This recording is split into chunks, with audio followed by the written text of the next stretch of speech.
তো ফ্রেন্ডস আবার আজকে চলে এসেছি। আজকে হয়েছে আমাদের বাড়িতে ইলিশ মাছ। তো ইলিশ মাছের রেসিপিটা আজকে আমি শেয়ার করব। তো ইলিশ মাছটাকে ধুয়ে নিয়ে নুন হলুদ মাখিয়ে নিয়েছি, দেখতেই পাচ্ছ। তো কড়াইতে সর্ষের তেল, হ্যাঁ সর্ষের তেলে দিতে হবে, দিয়ে দিলাম সর্ষের তেল। তারপরে দিয়ে দিলাম কালো জিরে ফোড়নে। তারপরে দিয়ে দিয়েছি এখানে আলু আর কুমড়ো ডুমু ডুমু করে কেটে নিয়েছি।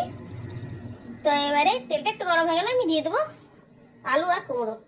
তো নুন হলুদ দিয়ে ভালো করে ভেজে নেব।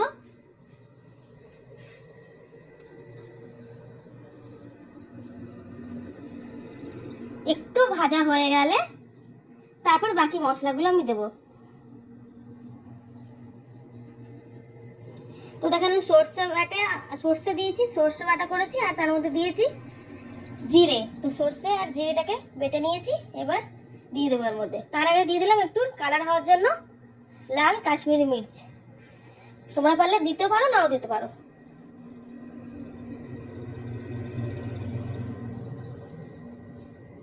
তো একটু ভালো করে ঘেটে নেবো।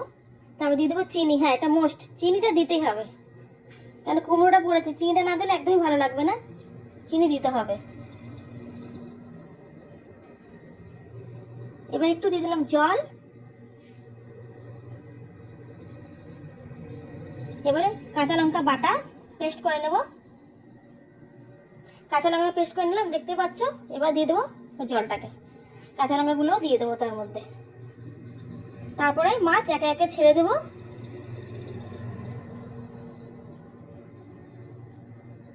দিয়ে দিলাম মাছ, যে যেরকম পিস খাবে দিয়ে দেবে।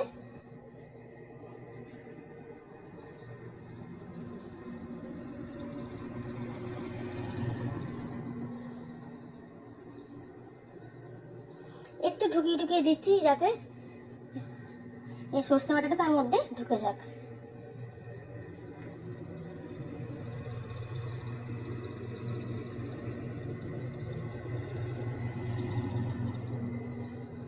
তো এবার ঢাকা দিয়ে দিলাম, দেখতেই পাচ্ছ।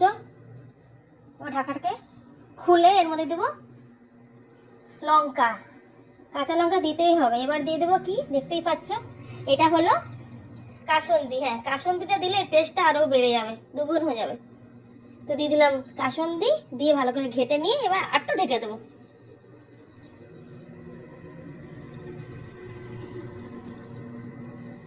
ভালো করে মিশিয়ে নিতে হবে, নাহলে উপরে উপরে থেকে যাবে জিনিসটা। তো দেখো এবার ঢেকে নেব। ব্যাস আমাদের বানানো হয়ে গেল ইলিশ মাছের ঝোল।